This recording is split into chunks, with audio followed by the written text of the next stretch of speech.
Good evening. We will start in a few seconds.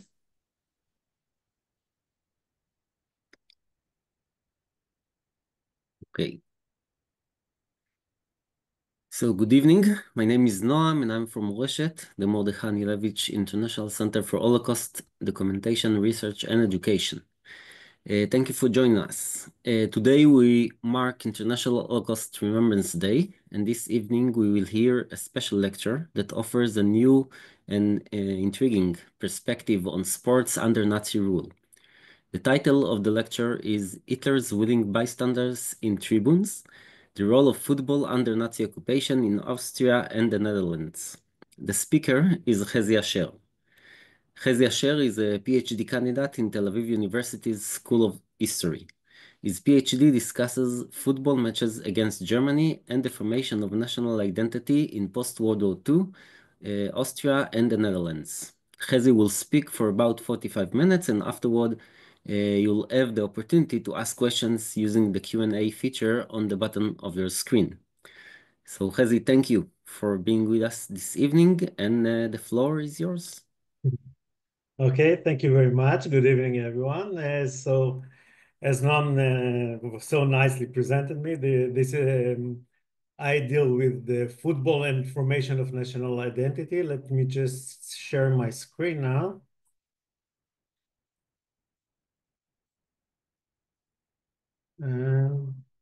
Then just a minute.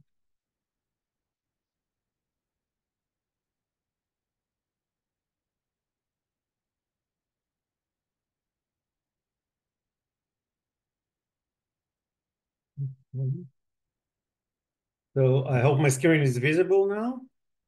No, it's not the right screen. Okay. You just see the Zoom. Oh, okay. Yes. Okay. So sure. Okay. So when first of all, when I mentioned this topic about football in World War II, the most natural question people would think of is who had time for football in the war? You had so many worries, you had so many people on the front. So let us see if anyone recognizes this stadium. This is of course the Berlin Olympic Stadium, and let us see one game that was held in it. Sorry. You can see that the stadium is filled.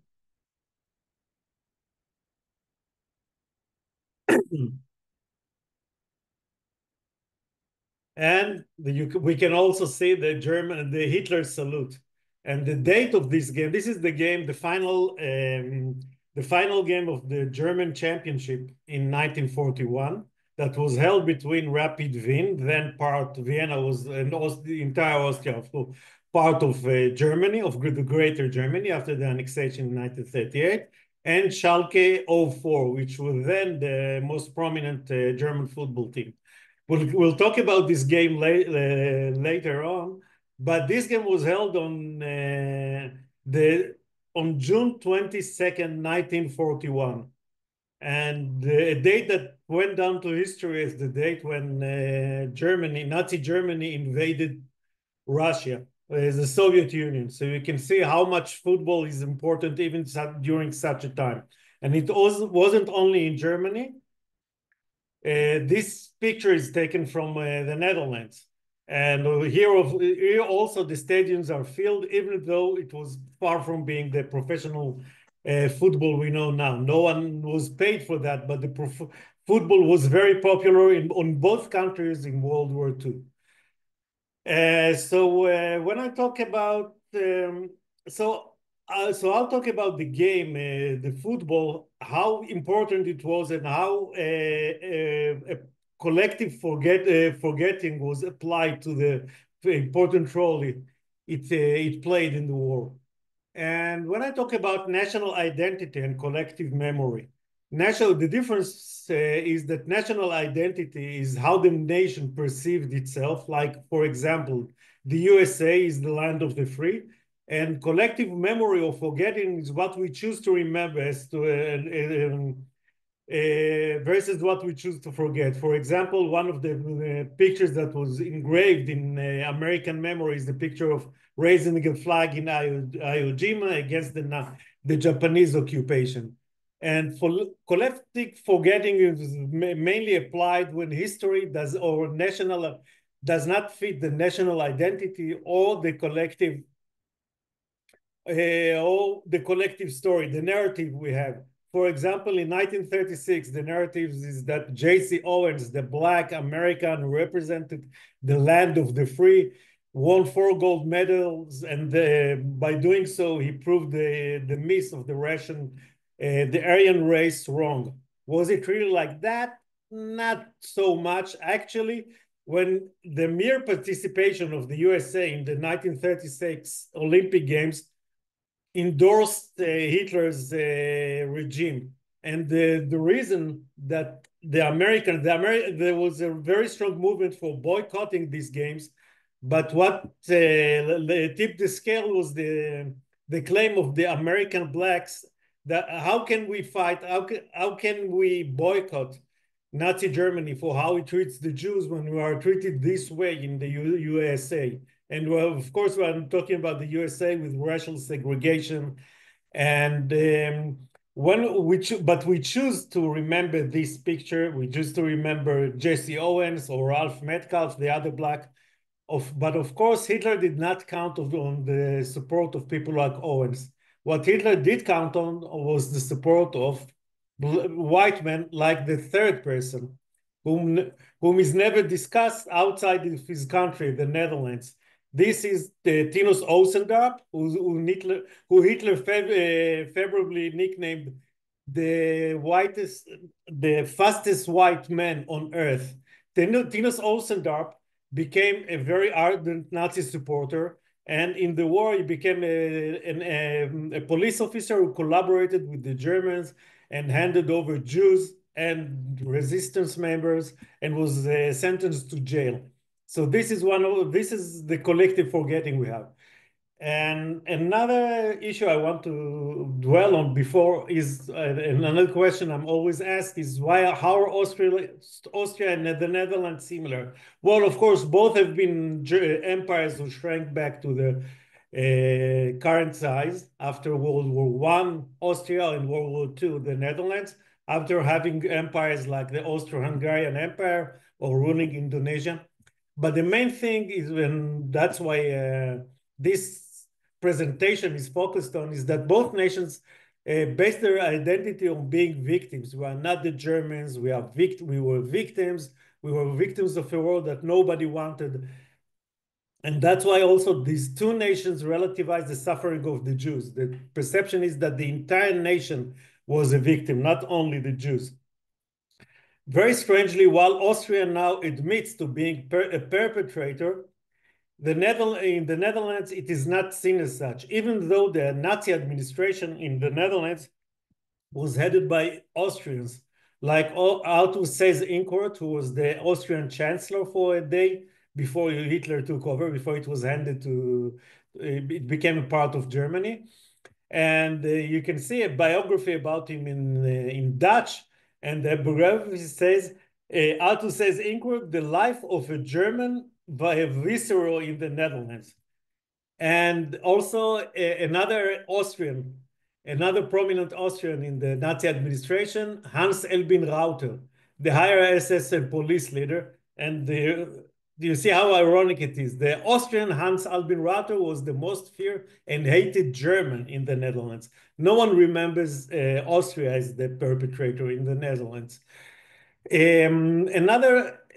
But was Austria as bad as many people think it was? Well, I'm in Israel. I cannot escape that. For us, especially after the Eichmann trial, we do not really distinguish between Austrians and Germans.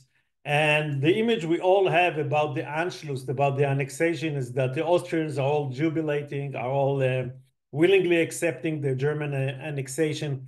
It wasn't really like that, but what is left outside the picture is no less important than what is inside. We don't see the many who fled. Austria before the annexation. We never hear about the chancellor Dolphus Engelberg, who was shot to death by the Nazi. The Austrian chancellor was shot to death by Nazi supporters in Austria, or about the Habsburg, whom Hitler hated so much and persecuted. We only turn to see this two-dimensional picture. And when we talk about forgotten history, for the Dutch, many Dutch people are amazed when they hear how football was played during the war. Actually, until 1979, the role of football in World War II was totally forgotten in the Netherlands. The Dutch would like to think of themselves as victims of depression, of hunger, but actually, when the Germans invaded the Netherlands, they thought of the Dutch of their Germanic brothers. And Arthur says Incourt even fantasized about another annexation, as we can hear it. This is a recording from the Museum of World War II in the Netherlands. These are the words of Arthur says Incourt, of course, translated to English. Wants me to run a policy of fraternization. The Dutch are our Germanic brothers. In Austria, where I'm from, the population quickly became very excited about National Socialism. Hopefully, the same will happen here. Well, of course, that did not happen, but life was not so bad. But we'll talk about it. Life was not so bad for many of the Dutch under the war. Another reason for both Austria and the Netherlands, what they want to skip over is to remember the occupation years and the years where as like a rupture within the country's history, and a rupture within which the Germans occupied history, Austria, where every sign of identifying with Austrian independence was shut down, and the Jews, here we see the image of the Jews having to scrub the floor where there were pro-Austrian independence graffiti. And the image of the Jew scrubbing the floor is now one of the main images in Vienna, is now a very famous sculpture in Vienna's main square. But actually, so football is forgotten because when you participate in football, you actually put up with Nazi occupation. And as one Dutch radio commentator said, a page has been turned and we are lived through it. Now we are trying to get back to normal. We are going to play football again. But was it normal? When we think about football now, especially about Dutch football, we think about orange-clad fans waving, and of course, demonstrating their support of their team. But it wasn't like that. Football was actually a kind of collaboration. It was a public, it is an indication of allegedly normal life. But when you do it when you go to football stadium under the occupation, you cannot, you're exposing yourself. You're not out of the limelight. You have no time to organize resistance activities. And when the Germans want to do a raid, they can, of course, freely do that. And it was far, far from being normal, as can be seen in this Dutch clip. In 1943 vond er zelfs een heuse wc-invasie plaats. Dus was voetbal in de oorlog enorm populair. Meer mensen gingen voetballen in de Tweede Wereldoorlog. Er kwamen steeds meer leden bij. Tot 44 ongeveer, toen kon dat allemaal niet meer vanaf september 44. Van de competitie heel te weg. Het stadionbezoek, dat explodeerde eigenlijk.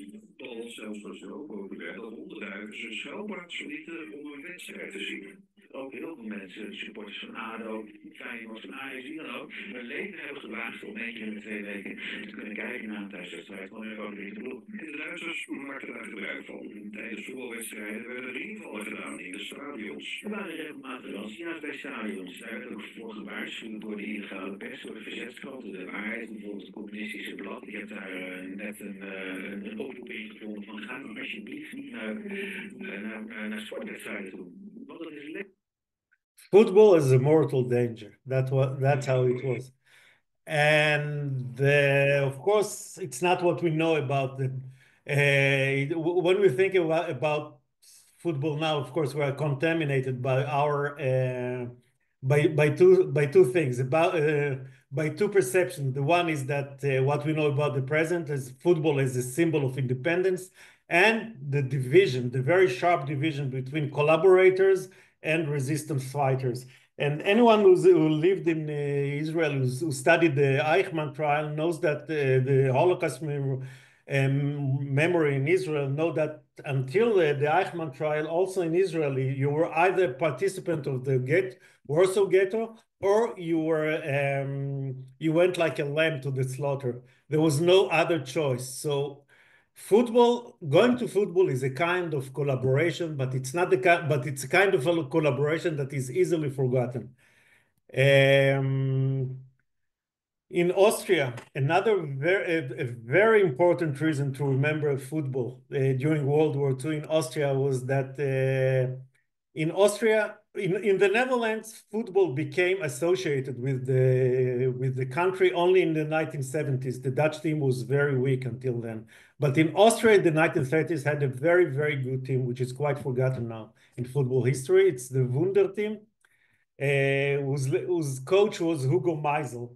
And in interwar Austria, where national identity was so weak, the Wunder team was one of the few symbols around whom the Austrian audience was, the Austrian public was identified. And when this phenomenon reached its peak when in 1932, the Austrian Wunder team played a friendly game against Chelsea in London.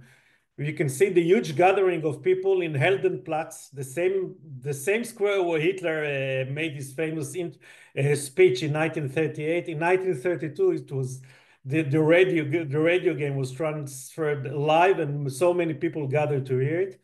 And in 1948, after the war, a special painting, a painting that was done by a special order, showed the Wunder team in a way that really emphasized what the Austrians wanted how Austrians wanted to remember themselves.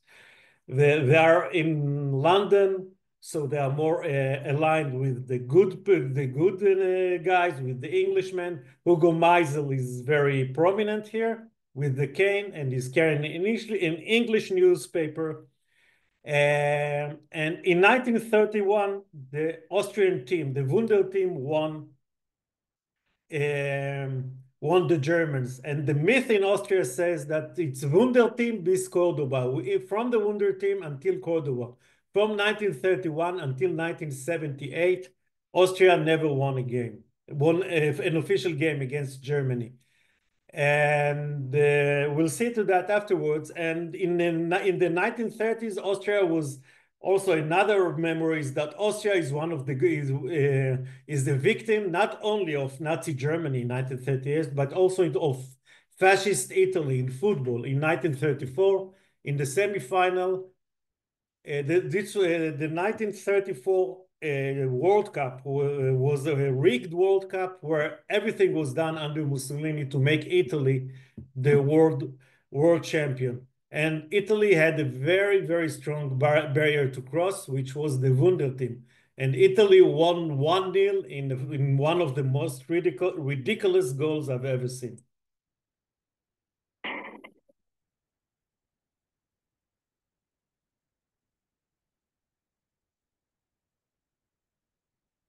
So of course it is a foul, but the referee approved this goal. This was the only goal scored in this match.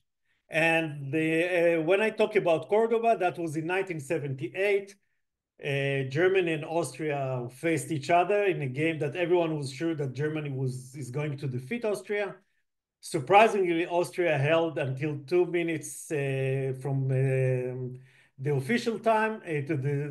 The result was 2-2, and then came the moment that every Austrian is familiar with, no matter if they are interested in sport or not. Es gibt Beifall, da kommt Kranke vorbei, diesmal sind die Wacker in den Strafraum, Schuss.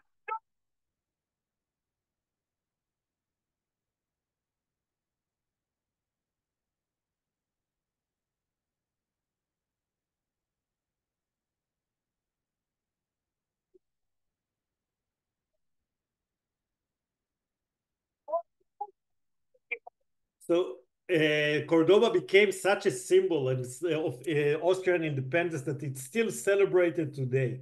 You can see 2018, the very old members of the then Austrian team are still received by the Austrian president.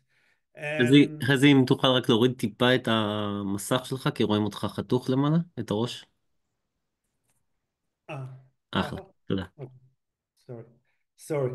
And winning Germany in football is a symbol of independence, not only in Austria, but also in the Netherlands.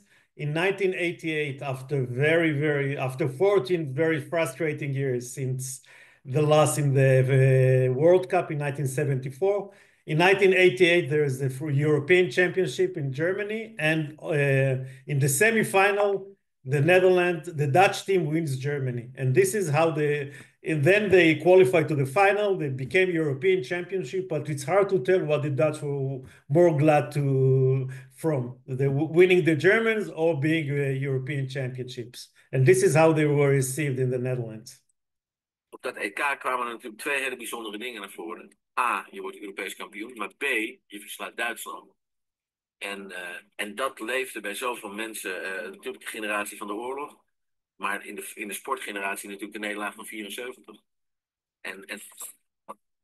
Als de bus eindelijk in Amsterdam aankomt, wacht Rinus Michels en zijn spelers een rondvaart door de gracht. Het is een compleet gekkenhuis.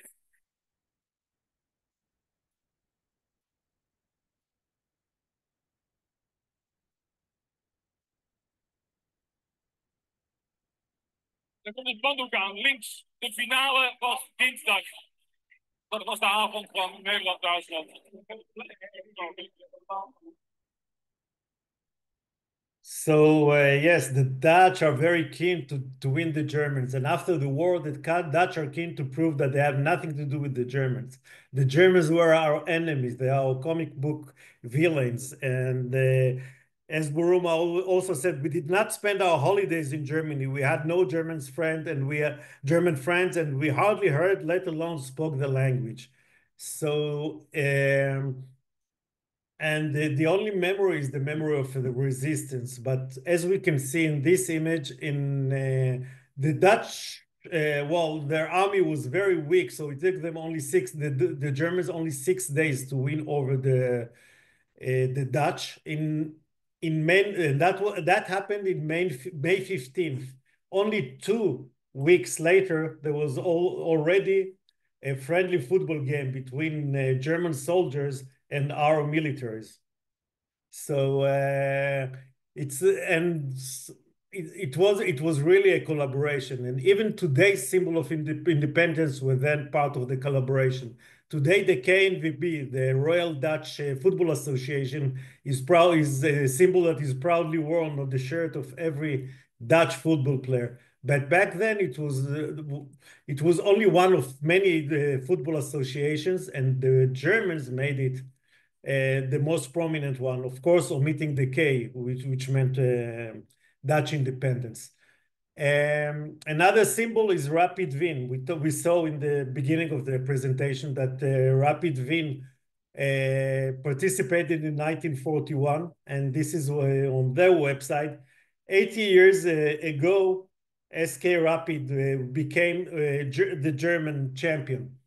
And they even now mark it proudly, although, as I said, on the one hand, the occupation was a rupture. It's something that you want to forget. On the other hand, this this was one of the greatest sporting triumphs in our glorious club history. Of course, a very controversial claim when you this game is so great, is so memorable because Rapid Wien, Schalke 04 scored 3 goals. The result was 3-0, but then Rapid Wien made an amazing comeback and made it 4-3, and then won the European Championship. And so, like many other things, it is invoked either as a proof of either Austrian cooperation or Austrian defiance.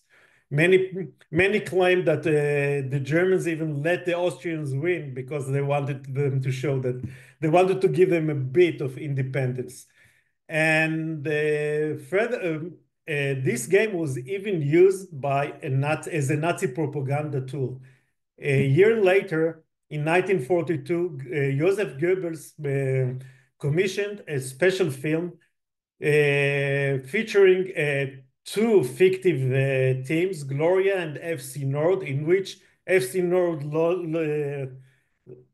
was leading 2-0, but then Gloria made it 2-2. In 1942, there is the battle after the Battle of Stalingrad. Germany is very weak, quite defeated in the Soviet Union, and this propaganda film actually wanted to show the Germans that you can always come back from a defeat. And the symbol is a very injured German player who comes to the field as a substitution and then makes this, and then is responsible for this amazing comeback. Just a minute, sorry, just a minute. Okay, I'll show this film later. And so when we talk about collaboration, so sport was a really a type of collaboration that is very hard to come up to terms with. There is the state collaboration that is condoned, like even under the harshest occupation, one has to clean the garbage, children have to go to school. Economic collaboration, of course, is denounced. Military collaboration, like volunteering to the SS, is of course hardly very approachable, but and there is the individual collaboration, which many associates with being a collaborator. Dating, especially after the war, when you find out that your fellow countrymen and women collaborated with the enemy. This is what happened in France and the rest of Europe after the defeat and withdrawal of the Nazi forces. After France was liberated by the Allies, many women were taken to the streets where they were publicly humiliated. These women were accused of collaboration horizontale. Their heads were shaven, as to take away their most beautiful traits. Some would be painted on their naked bodies with tar or lipstick, but all of them would be paraded in the streets. Most of these so-called collaborators were simply young women who had slept with the occupying Germans. Some would even be put on parade with the babies they conceived from the Germans. Some had to sleep with Germans to get food, others fell in love, and some were forced to. To the French it mattered little, as all the left then would be categorized as traitors and would be publicly humiliated. The Allies and even some French were disgusted by these acts. Yes, it's very easy to humiliate such individual collaborators. What happened was so many, tens of thousands are really collaborating. And this is the image. Of course, it does not fit the Dutch narrative, the Dutch, which is embodied by Soldat van Oranje, the real life story of a Dutch resistance member who became an RAF fighter and helped the English eventually win the war. This is how the Dutch would like to remember themselves and their part in the resistance. And when we talk about resistance, we can talk about armed resistance. We can talk about unarmed resistance, like distributing illegal newspapers, or passive resistance, like demonstration. And the Dutch are very proud of the demonstration, and they were emphasizing also the strike in 1941, the only place in Europe where there was a strike identifying with the Jews who were taken on the Jewish quarter in Amsterdam. But in many ways, it helped them clean their conscience. And even though in 1943, the Allies said that Austria, while recognized as the victim, the first victim, she has a responsibility she cannot evade. And even though the Queen issued a statement saying that collaboration with the enemy would be punished by life imprisonment and death, the purging processes did not take, were very quickly over with, and the collaboration in football was quite forgotten. What was remembered were the very few exceptional cases of football clubs that defied the Germans. Now, another narrative, alternative narrative, is the digital football monument of 30,000 war victims in Dutch football. In Austria, there is another. Austria also has its alternative narrative, and I was surprised when I Googled it. Even on Friday, last Friday, you can see the date here. I found it in a Jewish newspaper. This myth, which has been debunked so many times, the myth of Matthias Sindelar, the footballer who challenged the Nazis. He was the star of the Wunder team, and in in the run-up to the plebiscite, deciding about the annexation, the Austrian team played against Germany, and they were supposed to lose. It was supposed to be a German brotherhood game, but they won 2-0. And it became a symbol of Austrian defiance. The myth said that Sindelar danced in front of the high-ranking Nazi officials, like becoming a symbol of resistance. And to add to the myth, Sindelar was found dead with his partner, with his girlfriend. He was found dead from gas. And the official narrative, the official statement was that they died as a result of gas leak while they were asleep. But the Austrian myth was that he suicided because he could not live with the occupation of Austria by the Nazis. And as many as scholars, including Georg Spitaler and David Forster and Jakob Rosenthal in Austria, came up with this conclusion that if we look at the whole story, it wasn't really true. He was not a Nazi protester. Actually, he owned a cafe that was Aryanized, that was taken from Jewish hands. Even that story, but as with so many facts about the occupation, even that story is not one-sided. He may have owned the cafe, he may have taken the cafe as a favor to a Jewish friend and intended to give it back after the war. Of course, we can never be sure. And the Austrians also want to emphasize anti-Prussian riots, anti-German riots that erupted after several of the game, in one of which the car of the Galtier, the head of Nazi administration, Baldur von Schirach, who was previously the leader of the founder and leader of the Hitler Jugend, was attacked. The Dutch narrative concerns the Hunger Winter, the last winter of the war, in which the Dutch, because of a strike that they managed, they had all transportation of goods were blocked, and part of the Netherlands suffered a very severe hunger, as we can see here. Another reason, when we talk about Austria, if we go back and if we go to Austria, for the Netherlands, actually, especially now Germany and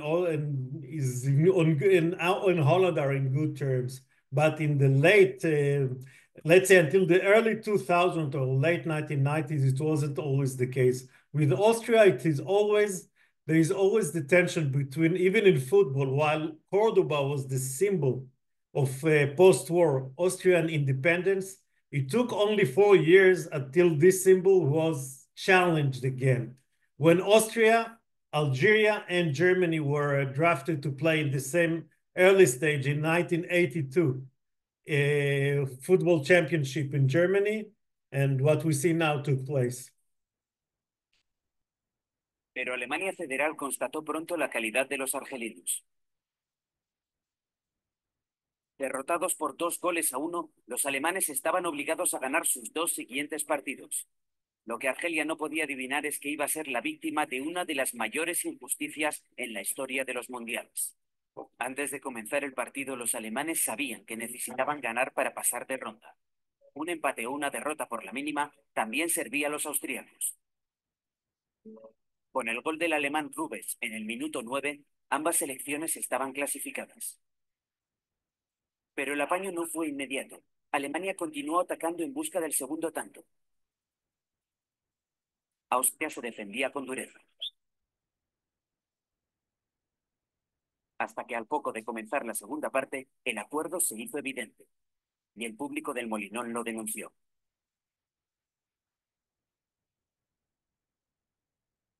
Argelia quedaba eliminada.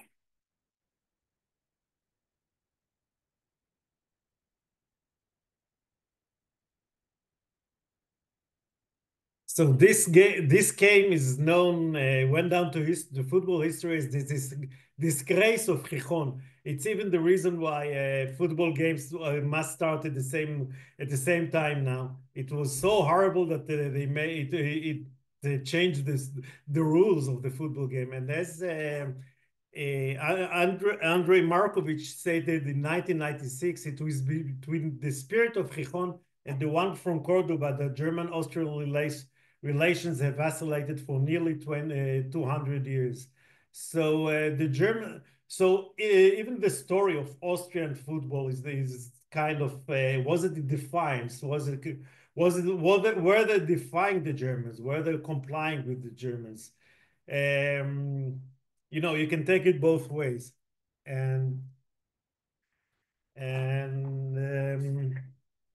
okay, so that concludes my the webinar.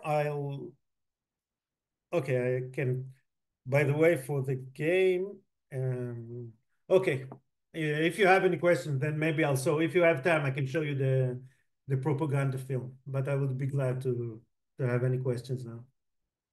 Okay, thank you, Hezi. We have a question from Shmuel Yerushalmi. A second. It's perhaps a slightly provocative one. Okay. Right, I'm reading. Can we say that football and football bystanders in different countries in Europe and not only in Austria and the Netherlands have always been good friends of Nazism and neo-Nazi movements?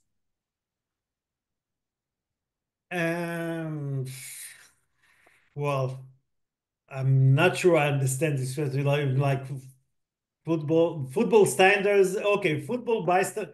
Actually, I should have mentioned it in the webinar that the issue of being a football a bystander is really one that is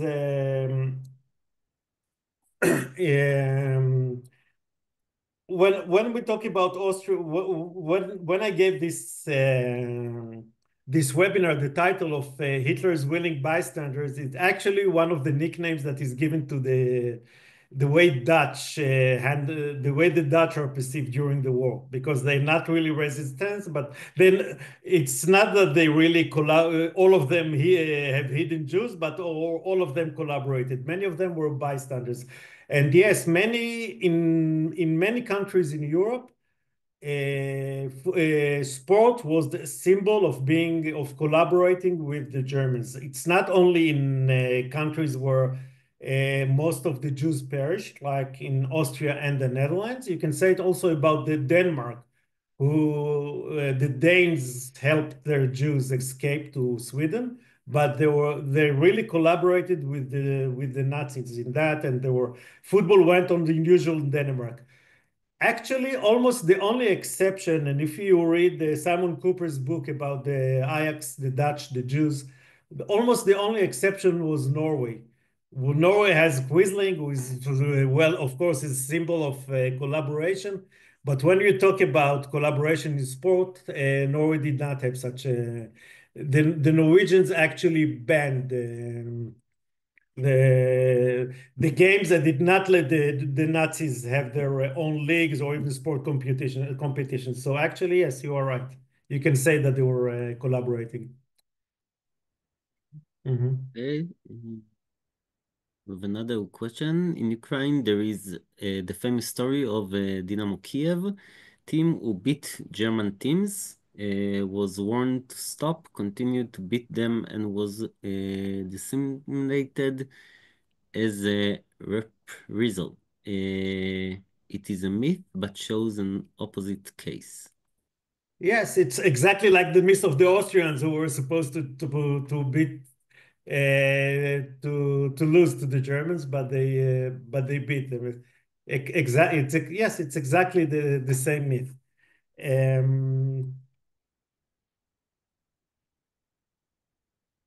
Okay, for now we don't have more questions. If you want to show, we have something else.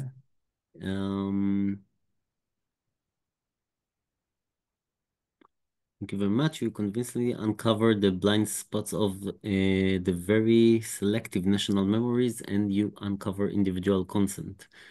So, flattered to you.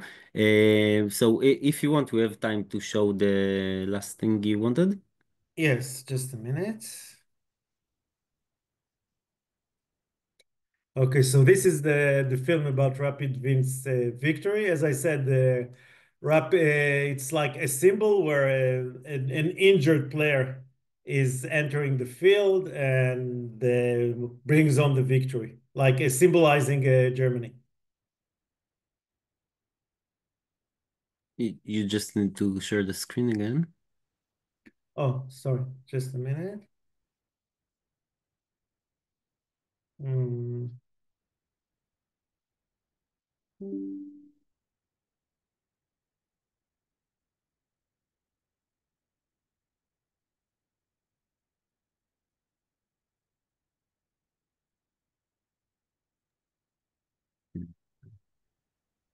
I hope there's audio here.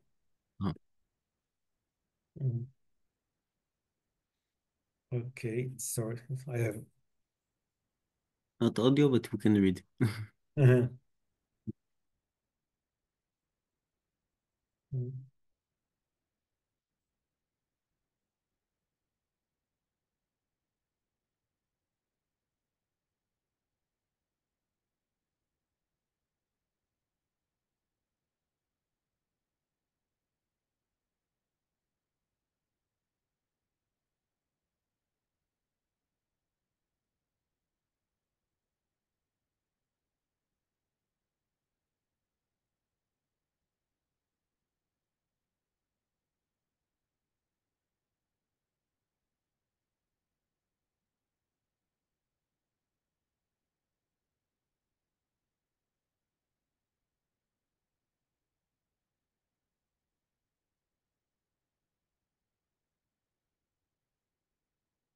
And ironically, this is this exactly what happened in 1954 when the Germans won Hungary.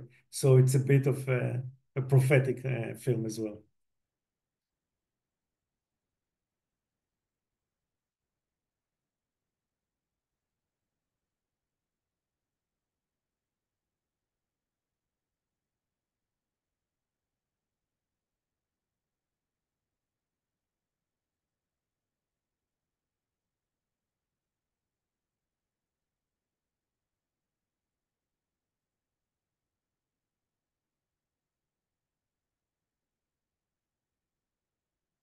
And of course, he's carrying the swastika.